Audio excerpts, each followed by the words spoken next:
Украина подготовила иск в Европейский суд по правам человека против России из-за запрета Меджлиса. Об этом сегодня на пресс-конференции заявила первый заместитель министра юстиции Украины Наталья Севастьянова. Иск будет подан в ближайшие 2 недели, а пока собираются доказательства для подкрепления аргументации. Оккупационные власти Крыма признали Меджлис экстремистским общественным объединением и запретили его деятельность в России и на полуострове. Вже готова окрема скарга, яка стосується заборони Меджлісу. Ми її навіть не хочемо зливати з іншими, тому що вона дуже конкретна і дуже кричуща.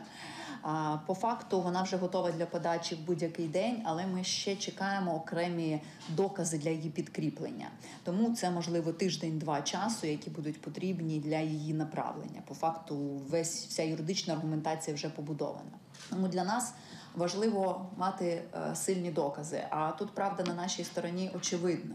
За всю історію було тільки 16 міждержавних скарг у Європейському суді. За всю його історію. Ми вже подали, це вже 5 у нас. Да? Одну об'єднали з індивідуальною. Активних є 4. Тому ми майже лідери ЄСПЛ по міждержавним скаргам. Але майже всі останні заяви, вони якраз і стосуються Російської Федерації. 3 грузинські попередні скарги. Да? Отже, за останні десятиріччя в нас агресор один, і це очевидно, хто дестабілізує ситуацію в Європі.